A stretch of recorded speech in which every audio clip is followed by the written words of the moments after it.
அனைவருக்கும் வணக்கம். கன்னிராசிக்காரர்களுக்கு ராசியின் அதிபதியான புதனுக்கு சமகிரகமாகவும் நட்பு கிரகமாகவும் திகழக்கூடிய குரு பகவான் மிகவும் வலுவாக உச்சபலம் பெறுகிறாருங்க. அதிலும் லாபஸ்தானமாகிய 11ஆம் இடத்தில் அவர் உச்சபலம் பெறுவது உறுதியாகவே மிகப்பெரிய அளவில் அற்புதமான யோகம் நிறைந்த ஒரு அமைப்பாக இந்த வேலை பார்க்கப்படுகிறது. நீங்கள் எதிர்பார்ப்பதை விட ரெட்டிப்பு நன்மையை அள்ளி கொடுக்கிறார் குரு. லாப குருவால் பரிவிதமான நன்மைகளை சந்திக்க முதன்மையான யோகம் உண்டு. கண்டச்சனியின் பாதிப்புகளை குறைத்து நிறைந்த மாறுதலை இந்த வேளையில் கன்னிராசிக்காரர்களுக்கு உறுதியாகவே முழு சுபகிரகம் என்று அழைக்கக்கூடிய குரு பகவான் ஏற்படுத்தி கொடுக்க போகிறார். எனவே சிறப்பான நல்ல பல வாய்ப்புகளும் சந்தர்ப்பங்களும் உங்களை தேடி வரும் தருணமாக அமைய போகிறது. பொதுவாக குரு பகவானை பொறுத்த வரைக்கும் நவ கிரகங்களிலே முழு சுப கிரகமாக பார்க்கப்படுகிறாருங்க. நவ கிரகங்களிலேயே தோஷமற்றவர் என்று சொல்லக்கூடியவராகவும் நவ கிரகங்களுக்குமே ஆசானாகவும் திகழக்கூடியவர் தான் குரு பகவான். அப்படிப்பட்டவர் இந்த வேளையில் உச்சம் பெறுவதால் நீங்கள் எதிர்பார்ப்பதை விட மிகப்பெரிய அளவிலான வாய்ப்புகள் உலகின் எந்த மூலையில் இருந்தாலும் இந்த தருணத்தில் உங்களை தேடி வரப்போகிறது. அதோடு மட்டுமல்லாது குரு உச்சத்தின் காரணமாக இனி இது ஒவ்வொன்றாக நடந்தே தீரும் என்று சொல்லக்கூடிய வகையில் சிறப்பான வாய்ப்புகளை ஏற்படுத்தி கொடுக்கிறாருங்க.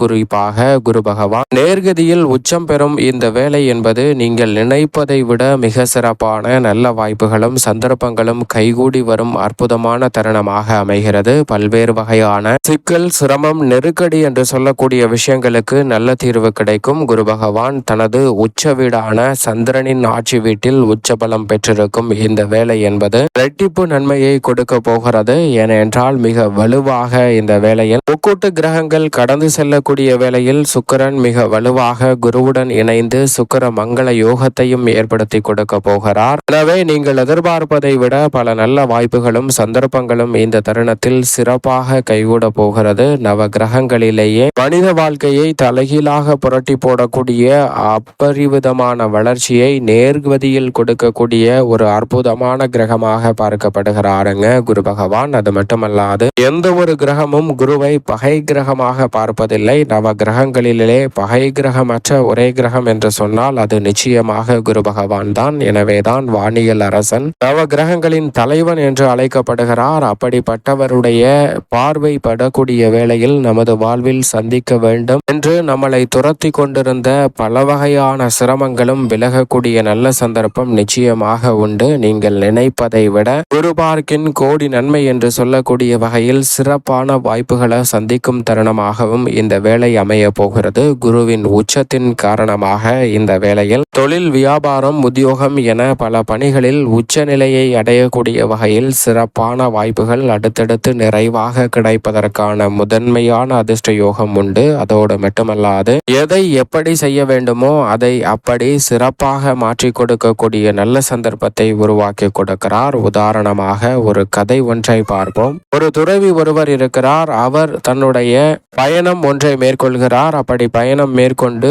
மீண்டும் திரும்பி கொண்டிருக்கக்கூடிய வேளையில் ஒரு ஆற்றை கடந்து செல்ல வேண்டிய ஒரு சூழல் ஏற்படுகிறது. அப்போது ஆற்றை கடந்து செல்லும் போது பல பயணிகள் அந்த படகில் வருகிறார்கள். அப்படி பல பயணிகள் வரக்கூடிய வேளையில் ஒரு நபர் அங்கு இருக்கக்கூடிய பெண்களை வம்பிழுக்கக்கூடிய வகையில் எள்ளி நகையாடுகிறார். அவரை பார்த்து இந்த துறவி ஒன்றுமே சொல்லவில்லை. மிகவும் அமைதியாக அந்த இடத்தை விட்டு அப்படியே கடந்து சென்று விடுகிறார். பிறகு தனது குருவை பார்த்து நடந்த நிகழ்வை அவரிடம் எடுத்து சொல்ல, அப்போது இந்த குரு அந்த துறவியிடம் சொல்கிறார், நீ செய்தது தவறு, அங்கு நடக்கக்கூடியது தவறு என்று தெரிந்தவுடன் உடனடியாக அதை தட்டி கேட்க வேண்டும் என்று சொல்கிறாருங்க.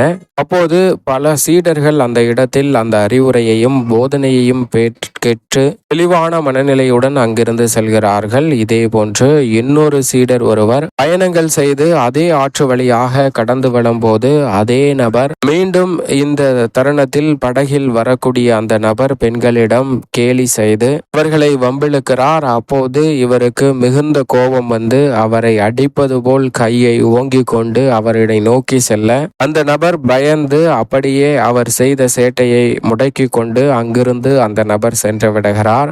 இந்த நிகழ்வை குருவிடம் வந்து இந்த சீடர் சொல்ல அந்த சீடரிடம் குரு சொல்கிறார், துறவியாக இருக்கக்கூடிய உனக்கு நிச்சயமாக கோபம் வரக்கூடாது, கோபத்தை குறைத்து கொள் என்று சொல்லி அறிவுரை சொல்கிறார். இதை கேட்டவுடன் அங்கிருந்த சீடர்கள் அனைவருமே, குருவே, முன்பு அதே நிகழ்வு ஒருவருக்கு நடந்தபோது அமைதியாக இரு என்று சொன்னீர்கள், ஆனால் இப்போது அதே நிகழ்வை தட்டி கேட்டதற்கு தட்டி கேட்க கூடாது, அமைதியாக கோபத்தை கொஞ்சம் குறைத்து கொள்ள வேண்டும் என்று சொல்கிறீர்களே, எனக்கு ஒன்றும் புரியவில்லை என்று அங்கிருந்த சீடர்கள் அவரிடம் கேட்க, அப்போது குரு சொல்கிறார், முன்பு அந்த நிகழ்வை சந்தித்த அந்த சீடன் மிகுந்த மென்மையான குணம் கொண்டவன், அதனால் அவனுக்கு கொஞ்சம் அநியாயத்தை தட்டி கேட்கக்கூடிய அளவிற்கு துணிவு வேண்டும் என்று சொன்னேன்.